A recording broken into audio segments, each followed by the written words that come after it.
सुप्रजा रामपूर्वा सन्ध्या प्रवर्तते उत्तिष्ठ नरशार्दूला कर्तव्यम् दैवमान्तिकम् उत्तिष्ठोत्तिष्ठ गोविन्द उत्तिष्ठ गरुडध्वज उत्तिष्ठ कमलाकान्ता त्रैलोक्यम् मङ्गलम् कुरु उत्तिष्ठोत्तिष्ठ गोविन्द उत्तिष्ठ गरुडध्वज उत्तिष्ठ कमलाकान्ता त्रैलोक्यम् मङ्गलम् कुरु भावस्य सुप्रजा रामपूर्वा सन्ध्या प्रवर्तते उत्तिष्ठ नरशार्दूला कर्तव्यम् दैवमान्तिकम् उत्तिष्ठोत्तिष्ठ गोविन्द उत्तिष्ठ गरुडध्वज उत्तिष्ठ कमलाकान्ता त्रैलोक्यम् मङ्गलम् कुरु उत्तिष्ठोत्तिष्ठ गोविन्द उत्तिष्ठ गरुडध्वज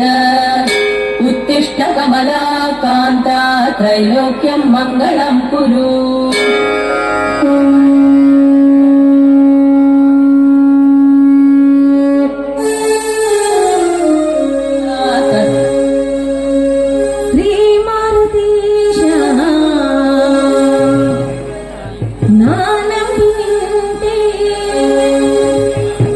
ಕರುಣಿಸಿ ಕಾಯೋ ನೆನಪ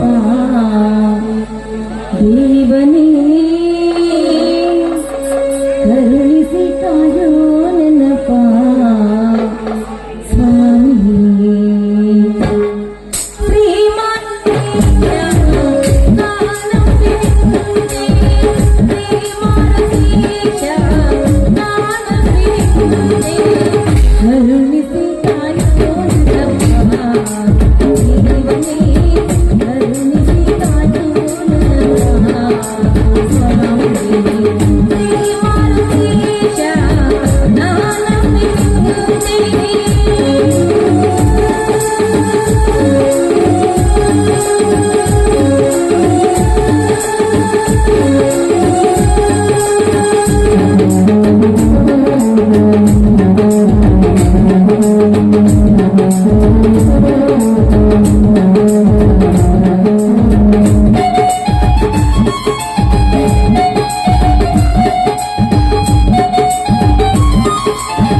ಕರುಣಾಸಾಗರ, ದೀನಸಾಗರ, ಬೇಡಿದವರಿಗೆ ಬೇಡಿದ ವರಗಳನ್ನು ನೀಡುವಂತ ರಾಮದೂತನೂ ನೀನು, ಹನುಮನೂ ನೀನು.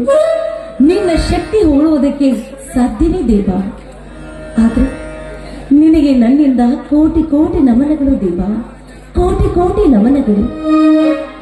ತಂದೆ ತಾಯಿಯನ್ನು ಕಳೆದುಕೊಂಡು ಅನಾಥಳಾಗಿ ಬೀದಿಯಲ್ಲಿ ಅಳುತ್ತ ನಿಂತಿರುವ ನನ್ನನ್ನು, ಶ್ರೀರಾಮಚಂದ್ರನಂತಿರುವ ನನ್ನ ಪತಿ, ಅವರಿಂದ ನನಗೆ ಮಾಂಗಲ್ಯ ಭಾಗ್ಯವನ್ನು ದೊರಕಿಸಿದವನು ನೀನು. ಅಷ್ಟೇ ಅಪ್ಪ, ಅಂದಿನಿಂದ ಇಂದಿನವರೆಗೂ ಈ ಮನೆಯೇ ನನಗೆ ದೇವಾಲಯವಾಗಿದೆ. ನನ್ನ ಕೊರಳಿಗೆ ತಾಳಿ ಕಟ್ಟಿದ ನನ್ನ ಗಂಡ ಶ್ರೀರಾಮಚಂದ್ರವರೇ ನನ್ನ ಪಾಲಿನ ಆರಾಧ್ಯ ದೇವರು.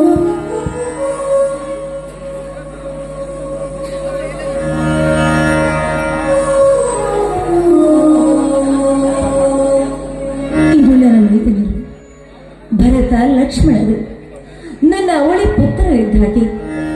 ಆದರೆ ಆ ತಮ್ಮಂದರ ಓದಿನ ಸಲುವಾಗಿ ಈ ನನ್ನ ಪತಿದೇವರು ತಮ್ಮ ಪ್ರಾಣವನ್ನೇ ಮುಡುಪಾಗಿಟ್ಟು ಹಗಲು ರಾತ್ರಿ ಕಷ್ಟಪಟ್ಟು ಅವರಿಗಾಗಿ ದುಡುತ್ತಿರುವುದನ್ನು ನೋಡಿದ್ರೆ ಈ ನನ್ನ ಕರುಣ ಮೇಲೆ ಪರಿಣೆಯಾದಂತಾಗ್ತದೆ. ನನ್ನನ್ನು ರಾಣಿ ಮಹಾರಾಣಿ ತರ ನೋಡ್ಕೋತಾ ಇದ್ದಾರೆ, ಅವರ ತಮ್ಮನನ್ನ ರಾಜ ಮಹಾರಾಜರ ತರ ನೋಡ್ಕೋತಾ ಇದ್ದಾರೆ. ಆದ್ರೆ ಅವ್ರ ಜೀವಕ್ಕೆ ಏನೇ ತೊಂದರೆ ಬಂದ್ರು ಕೂಡ ಆ ಕಷ್ಟವನ್ನು ನಾವು ಮುಂದೆ ಒಂದು ದಿನವಾದ್ರೂ ಹೇಳಿಕೊಳ್ಳ. ದೇವ, ನಿನ್ನಲ್ಲಿ ನಾನು ಕೇಳ್ಕೊಳ್ಳೋದಿಷ್ಟೇ, ಅವ್ರಿಗೆ ಆರೋಗ್ಯ ಭಾಗ್ಯ ಕೊಟ್ಟು ಕಾಪಾಡು, ಅವ್ರಿಗೆ ಏನೇ ಕಷ್ಟ ಬಂದರೂ ದೂರ ಮಾಡು ಅಂತ ನಾನು ನಿನ್ನಲ್ಲಿ ಸರಿಗೊಂಡು ಬೇಡ್ಕೊತಾ ಇದ್ದೀನಿ ಭಗವಂತ. ನನ್ನ ಆಸೆಯನ್ನು ಪೂರೈಸು.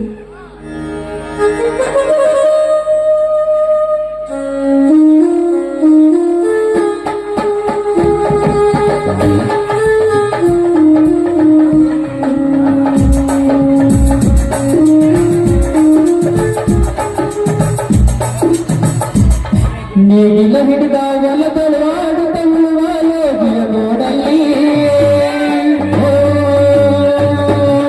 ನೇಗಿಲ ಹಿಡಿದ ಹೊಲದೊಳಗಾಡು ತಳ್ಳುವ ಯೋಗಿಯ ನೋಡಲಿ, ಫಲವನ್ನು ಬಯಸಿದ ಸೇವೆಯ ಪೂರ್ಣೆಯ ಧರ್ಮದಲ್ಲಿ ಹೊರ ಸಾಧನವು, ಕಷ್ಟಗಳನ್ನು ಬಿಡುಗಡೆ ಜಾತಿ ಸೃಷ್ಟಿಯಲ್ಲಿ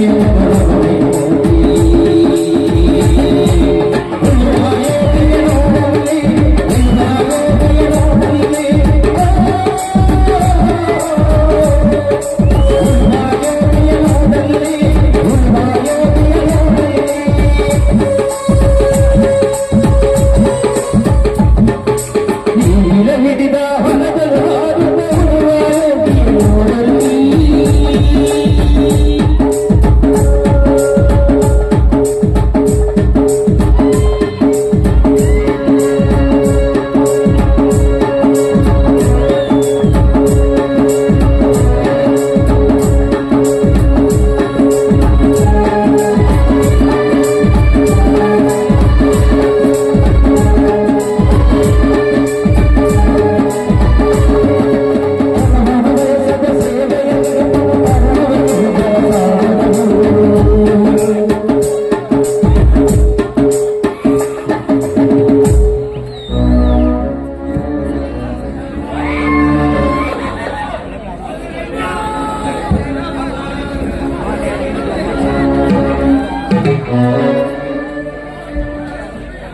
ಸೀತಾ, ಸೀತಾ, ಏನು ಮಾಡುತ್ತಿರುವೆ? ಅಯ್ಯೋ, ಇವತ್ತು ಕಾರ್ತಿಕ ಮಾಸ ಚಟ್ಟಿ ಅಮಾಸೆ ಅಲ್ವೇ, ಅದಕ್ಕೆ ಮಾರುತೇಶ್ವರನಿಗೆ ಪೂಜೆ ಮಾಡಿ ಅಭಿಷೇಕ ಮಾಡಿಕೊಂಡು ಪ್ರಸಾದ ಕೂಡ ತಂದಿದ್ದೀನಿ. ಸೀತಾ, ಹಿಂದೇಕೆ ನಿನ್ನ ಕಣ್ಣಲ್ಲಿ ಕಣ್ಣೀರು? ಈ ಮನೆಯಲ್ಲಿ ಯಾರಾದರೂ ನಿನಗೆ ಏನಾದರೂ ಅಂದರೆ, ಅಥವಾ ನಿನ್ನ ಮನಸ್ಸಿಗೆ ನೋವಂತೆ ತೊಂದರೆ ಐತೆ ನನ್ನಿಂದ? ಅಯ್ಯೋ, ಈ ಮನೆಯಲ್ಲಿ ನನಗೆ ತೊಂದರೆನಾ ರೀ? ದೇವತಾ ಪುರುಷನಾಗಿರುವ ನಿಮ್ಮಂತವರ ಕೈ ಹಿಡಿದ ಮೇಲೆ ಈ ಮನೆಯಲ್ಲಿ ನನಗೆ ತೊಂದರೆನಾ? ಇಲ್ಲ ರೀ, ನಮಗೋಸ್ಕರ, ನಿಮ್ಮ ತಮ್ಮಂದರಿಗೋಸ್ಕರ ಕಷ್ಟಪಟ್ಟು ತುಳಿತಾ ಇದ್ದೀರಲ್ಲ, ನಿಮ್ಮನ್ನ ಕಂಡು ಈ ನನ್ನ ಮಿಡಿಯುತ್ತಿದೆ ದೇವ ನನ್ನ ಮನ. ಸುಳ್ಳು ಹೇಳಬೇಡ ಸೀತಾ, ನಿನ್ನ ಮನದ ವೇದನೆಯನ್ನು ನಾನು ಚೆನ್ನಾಗಿ ಬಲ್ಲೆ.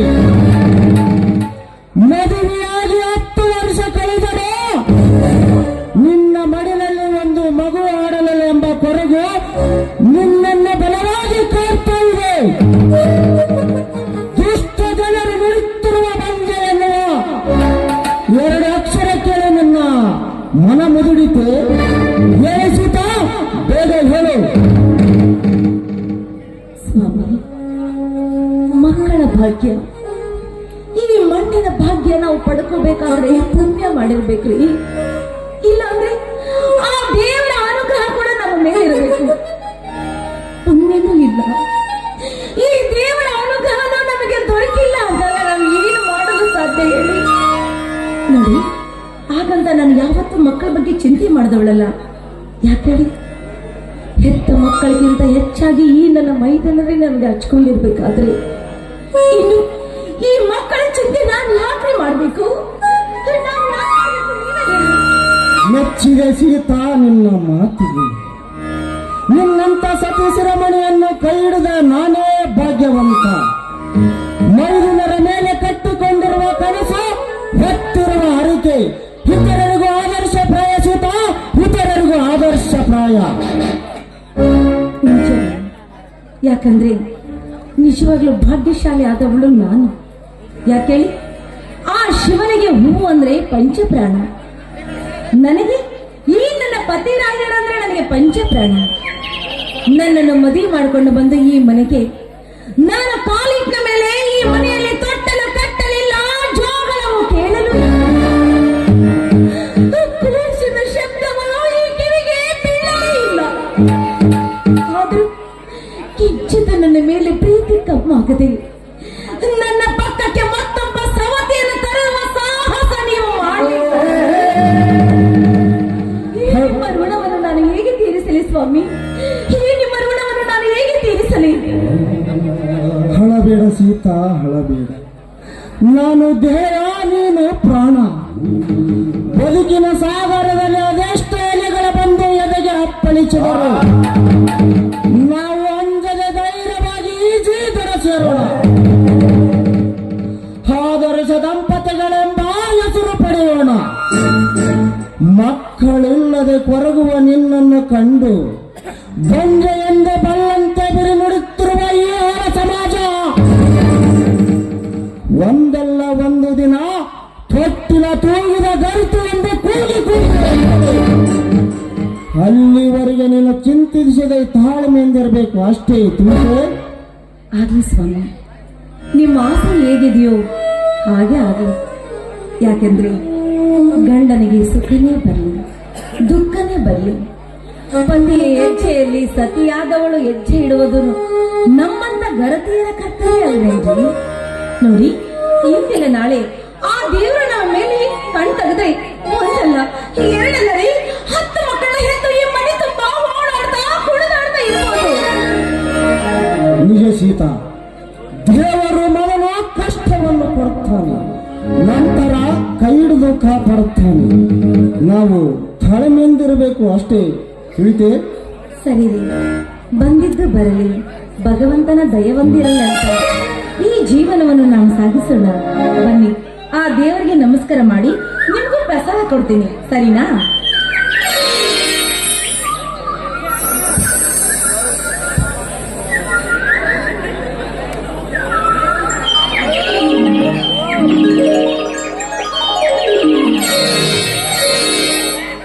ಸೀತಾ, ಮೈದುನರನ್ನೇ ನನ್ನ ಮಕ್ಕಳೆಂದು ಭಾವಿಸಿರುವ ನಿನ್ನಂತ ಅತ್ತೆಯನ್ನು ಪಡೆದ ನನ್ನ ತಮ್ಮಂದರು ನಿಜಕ್ಕೆ ಪುಣ್ಯವಂತರು.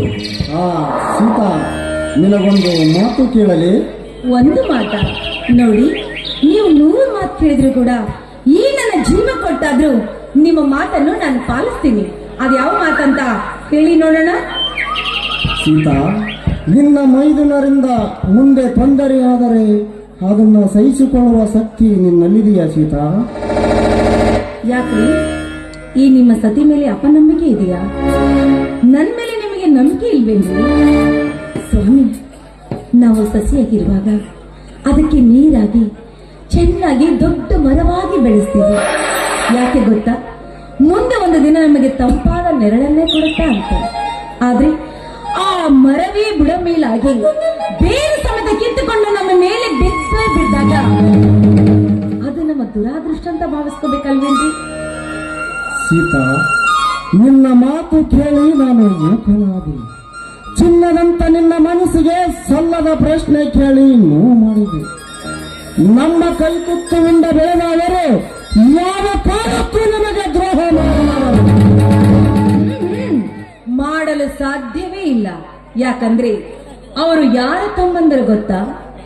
ನ್ಯಾಯ, ನೀತಿ, ಧರ್ಮ ಅಂತ ಕಾಪಾಡುವ ನ್ಯಾಯವಂತರು, ಹಸಿದು ಬಂದವರಿಗೆ ಅನ್ನವನ್ನು ನೀಡುವ ಅನ್ನದಾತರು, ನಿಮ್ಮನ್ನೇ ನಂಬಿ ಬಂದವರಿಗೆ ಜೀವವನ್ನು ಕೊಟ್ಟು ಕಾಪಾಡುವ ದೇವತಾ ಮನುಷ್ಯನಾಗಿರುವ ಶ್ರೀ ರಾಮಚಂದ್ರನ ಅವಳಿ ಪುತ್ರರು ಹಾಗೆ ಆನಿನ ತಮ್ಮಂದರು ಅಲ್ವೇನ್ರಿ? ಹೀಗಿದ್ದಾಗ ಅವರು ನಮಗೆ ದ್ರೋಹ ಬಗೆಯಲು ಸಾಧ್ಯನೇ ಇಲ್ಲ. ವಿಜಯಶ್ರೀ, ಇದು ರೈತ ಮನೆತನ. ನೀನೇ ಈ ರೈತ ಮೆಚ್ಚಿದ ಮಡದಿ, ನನ್ನ ಮನೆ ಬೆಳಗಿದ ಜ್ಯೋತಿ, ನನ್ನ ತಮ್ಮಂದರೇ ನನ್ನ ಎರಡು ಕಣ್ಣುಗಳು. ನಿಮಗೆ ಏನಾದರೂ ಆದರೆ ನಾನು ಮಾತ್ರ ಜೀವಂತ ಬದುಕುತ್ತೇನೆ. ಅಯ್ಯೋ, ನೋಡಿ, ಇನ್ನೊಂದು ಸರಿ ಮಾತಾಡಿದ್ರೆ ನನ್ನ ಮೇಲೆ ಆಣೆ ಆಗಿದೆ. ನಿಮ್ಗೇನಾದ್ರೂ ಆದ್ರೆ ನಾನು ಬದುಕ್ತೀನಿ ಅನ್ಕೊಂಡಿದ್ದೀರಾ? ಖಂಡಿತ ಇಲ್ಲ ರೀ, ನಿಮ್ಗೇನು ಆಗೋದಿಲ್ಲ. ಈ ಮನೆ ನಮ್ಮನ್ನು ನಂಬಿ ಬದುಕುತ್ತಿರುವ ಈ ಜನರಿಗೂ ಏನಾಗೋದಿಲ್ಲ. ಈ ಮನೆ ಯಾವಾಗ್ಲೂ ಹೀಗೆ ಇರ್ಲಿ ಅಂತ ಆ ದೇವರಿಗೆ ನಾನು ದಿನನಿತ್ಯ ತುಪ್ಪದ ದೀಪವನ್ನು ಹಚ್ಚಿ ಬೇಡ್ಕೊತಾ ಇದ್ದೀನಿ. ಏನ್ರಿ ರೀ, ಈಗಲಾದ್ರೂ ಸಮಾಧಾನ ಆಯ್ತಾ? ಬನ್ನಿ, ಹಸಿದು ಬಂದಿರುವ ಈ ನಿಮ್ಮ ಮನಕ್ಕೆ ಆ ಸಿಹಿಯಾದ ಊಟವನ್ನು ಹಾಕಿದ್ದೀನಿ. ಅದನ್ನು ಊಟ ಮಾಡಿ ಸ್ವಲ್ಪ ವಿಶ್ರಾಂತಿ ತೆಗೆದುಕೊಳ್ಳುವಿರಂತೆ. ಸೀತಾ, ನಿನ್ನ ಹಿತವಾದ ಮಾತನ್ನು ಆಲಿಸಿ ನನ್ನ ಹಸಿದ ಬಡಲೆ ತುಂಬಿ ಮುಗಿಯಿತು. ಇನ್ನೂ ಬೇಕಾಗಿರುವುದು ನಿನ್ನ ಸಿಹಿ ಮುತ್ತಿನ ತಾಂಬೂಲ. ಓಹೋ, ಏನು ರಾಯರು, ಇವತ್ತು ನೇಣು ಹಿಡಿಯುವುದನ್ನು ಬಿಟ್ಟು ಕೈಯಲ್ಲಿ ಹೂವು ಹಿಡಿಯುವ ಕಾಣ್ತಾ ಇದೆ.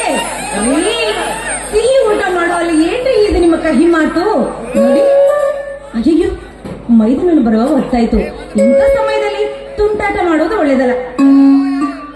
ಅವರು ಬರುವುದರೊಳಗೆ ಮುಗಿದು ಹೋಗಲೇ ನಮ್ಮ ಮಧುರ ಗೀತೆ.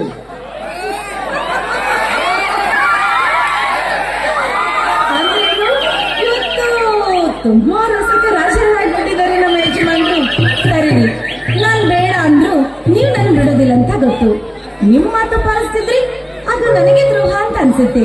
ಹಾಗಾದ್ರೆ ಇಂದು ಮೂಡಿ ಬರಲಿ ಶೃಂಗಾರದ ರಾಗ, ಪ್ರೇಮದ ರಾಗ.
ನೀನಂದ್ರೆ ತುಂಬಾ ಇಷ್ಟ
ಸಮಾಧಾನ ಆಯ್ತಾ?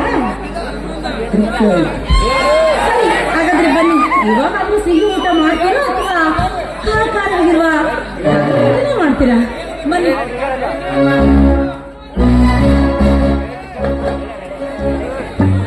ಅಣ್ಣ ಅಣ್ಣ ಬಾ ಮೈದುನ, ಈಗ ಬಂದೇನಪ್ಪ? ನೀನ್ ಓದ ಕೆಲ್ಸ ಏನಾಯ್ತು ಮೈದುನ? ಮಣ್ಣು ಪಾಲಾಯ್ತು ಹತ್ತಿಗೆ.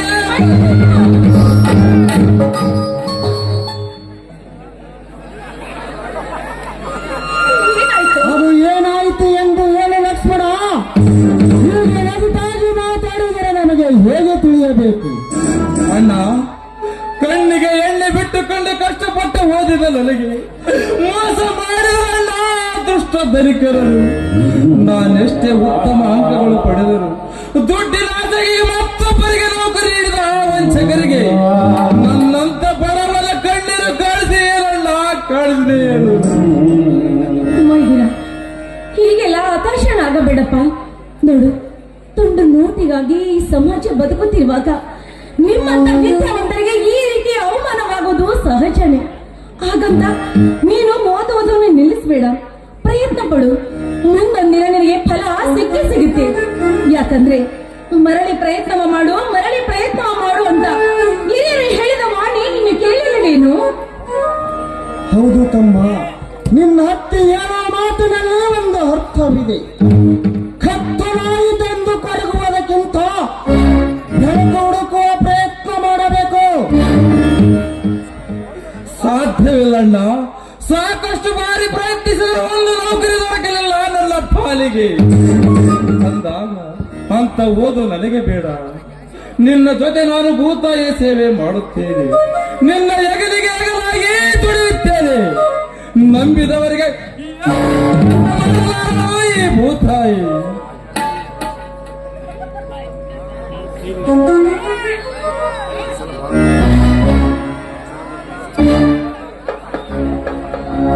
ಅಣ್ಣ, ಹತ್ತಿಗೆ ಇದೇನು ನೀವು ಯಾವುದೋ ಗಾಢವಾದ ಚರ್ಚೆಯಲ್ಲಿ ತೊಡಗಿದ್ದೀರಿ? ಅದೇನೆಂದು ನಾನು ತಿಳಿಯಬಹುದೇನಣ್ಣ?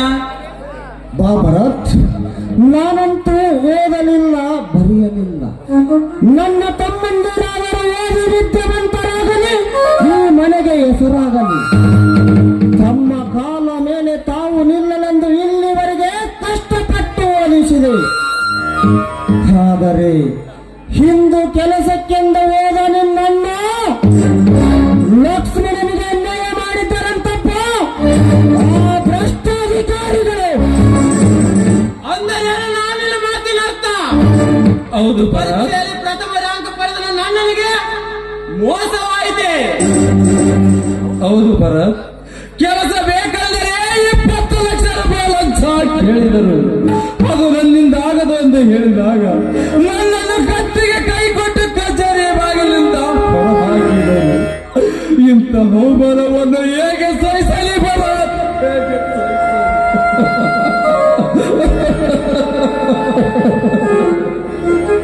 ಅಯ್ಯೋ ಪಾಪಿಗಳ, ಲಂಚದಾಸಿಗೆ ಸಂಚು ಮಾಡಿ ವಂಚ ಹಾಕಿ ನನ್ನ ಅಣ್ಣನನ್ನು ಹೊರಗೆ ತಳ್ಳಿದ್ದೀರಾ. ನಾನು ನಿಮ್ಮನ್ನು ಸುಮ್ಮನೆ ಬಿಡಲಾರೆ. ಅಣ್ಣ, ನಾನು ಈಗಲೇ ಹೋಗಿ ಪೊಲೀಸ್ ಕಂಪ್ಲೇಂಟ್ ಕೊಟ್ಟು ಬರ್ತೇನೆ. ನಿಂತ್ಕೊಳ್ಳಪ್ಪ, ನೀನು ಹೋಗೋದು ಒಳ್ಳೇದಲ್ಲ. ಯಾಕಂದ್ರೆ ಹಣದಿಂದ ಕಾನೂನನ್ನೇ ಕೊಂಡುಕೊಂಡಿರುವ ಅಂತ ನೀಚರ ಜೊತೆಗೆ ನಮ್ಮಂತವ್ರ ಹೆಣಗಾಡುವುದು ಸರಿವೇನು? ಬೇಡ. ಅವರು ನನ್ನ ಮೈದಾನಿನಿಂದ ಕೆಲಸಕ್ಕೆ ಇಟ್ಕೊಂಡಿರ್ಬೋದು ನಿಜ.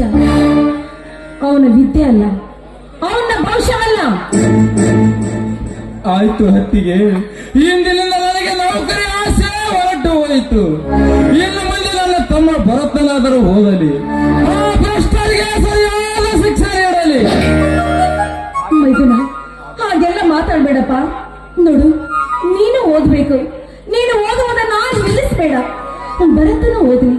ಯಾಕಂದ್ರೆ ಈ ರೈತರ ಬಾಳಿಗೆ ಸೋಲು ಗೆಲುವು ಎನ್ನ ಸೋಪಾನವೇ ಇದ್ದೇ ಇರುತ್ತದೆ. ಇದರಲ್ಲಿ ನಾವು ಈಸಬೇಕು, ಇದ್ದು ಜಯಿಸಬೇಕು. ಅಂತದ್ರಲ್ಲಿ ನೀವು ಓದುವುದನ್ನು ನಿಲ್ಲಿಸ್ಬಿಡ್ತೀರ ಅಂದ್ರೆ ಈ ನಮ್ಮ ಮನಸ್ಸಿಗೆ ಎಷ್ಟು ನೋವಾಗುತ್ತಂತ ನಿನಗೆ ನಮ್ಗೆ ಗೊತ್ತೇನು? ನಿಮ್ಮ ಸಲುವಾಗಿ ನಿಮ್ಮಣ್ಣ ಹಗಲು ರಾತ್ರಿ ಕಷ್ಟಪಟ್ಟು ದುಡಿದು ನಮ್ಮ ತಮ್ಮಂದಿರ ಓದ್ಬೇಕು, ದೊಡ್ಡ ಆಫೀಸರ್ ಆಗ್ಬೇಕು, ದೊಡ್ಡ ವಿದ್ಯಾವಂತರು ಆಗ್ಬೇಕಂತ ಅವ್ರ ಕನಸನ್ನು ನುಚ್ಚು ನೂರಾಗಿ ಮಾಡ್ಬೇಕು. ಯಾಕಂದ್ರೆ ಈ ನಮ್ಮಂತ ರೈತರ ಬಾಳು ಬರೀ ಕಣ್ಣೀರಿನ ಗೋಳಾಗಿದೆ. ಮೈದಾನ ಕಣ್ಣೀರಿನ ಗೋಳಾಗಿದೆ.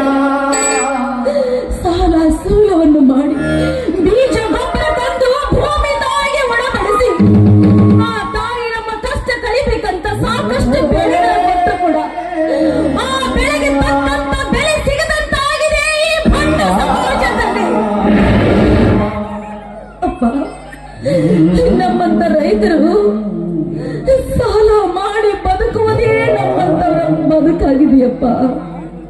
ಯಾಕಂದ್ರೆ ದೇಶಕ್ಕೆ ಅನ್ನ ಹಾಕುವನು ಈ ರೈತ.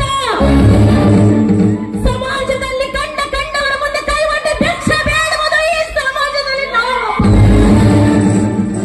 ಹೀಗಿರುವಾಗ ಈ ಸಾಲವೇ ಶೂನ್ಯವಾಗಿ ನಮ್ಮ ತೆಗೆ ಚುಚ್ಚುತ್ತಿರುವಾಗ ಬದುಕಲೇಬೇಕು. ನನ್ನ ಮಾತು ಕೇಳು ಲಕ್ಷ್ಮಣ, ಈ ನೋವು ಸಂಕಷ್ಟ ನನಗೆ ಕೊನೆಯಾಗಲಿ, ನಿಮಗೂ ನಿಮ್ಮ ಮಕ್ಕಳಿಗೂ ಬರದಿರಲಿ. ನೀವು ದೊಡ್ಡ ಸಾಹಿಬರಾಗಿ ಬರುವುದನ್ನು ನೋಡುವ ಭಾಗ್ಯ ನನ್ನದಾಗಲಿ. ಅಣ್ಣ, ನನ್ನ ಆಸೆ ಗೋಪುರವೇ ಕುಸಿದು ಹೋಗಿದೆ. ಇದರಲ್ಲಿ ನನಗೆ ನಂಬಿಕೆ ಇಲ್ಲ. ಇನ್ನು ಮುಂದೆ ನಾನು ಒಂದು ಗ್ಯಾರೇಜ್ ತೆಗೆಯುತ್ತೇನೆ. ಅದರಿಂದ ಬಂದ ಹಣದಿಂದ ನನ್ನ ತಮ್ಮ ವಿದ್ಯಾಭ್ಯಾಸ ಮಾಡಲಿ. ನನಗೆ ದಯಮಾಡಿ ಒತ್ತಾಯ ಮಾಡಬೇಡಣ್ಣ, ಮಾಡಬೇಡಿ.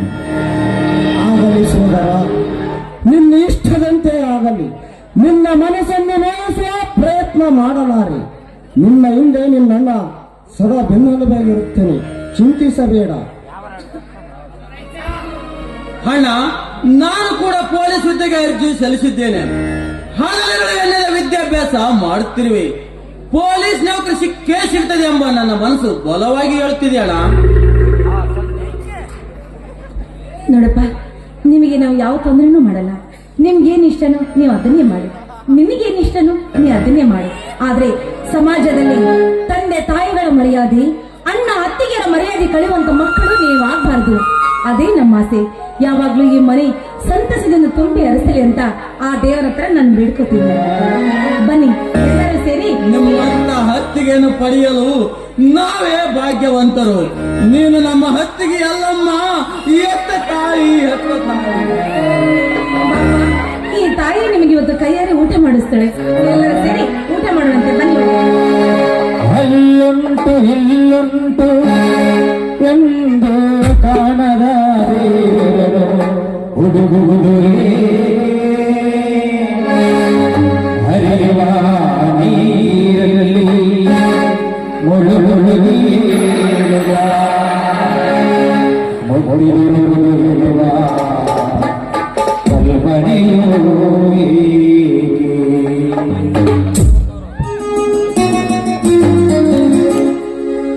ಮಣಿ ಮಂತ್ರಾಲಯ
ಏನಂದ್ರೆ ನೋಡಿ ಊಟ ಮಾಡಿವ್ರಂತೆ ನೋಡಿ ಡ್ಯಾನ್ಸ್ ಮಾಡಿ ಮಾಡಿ ಹೊಟ್ಟೆ ಎಲ್ಲ ಕರಗೋಗ್ಬಿಡ್ತು ಬನ್ನಿ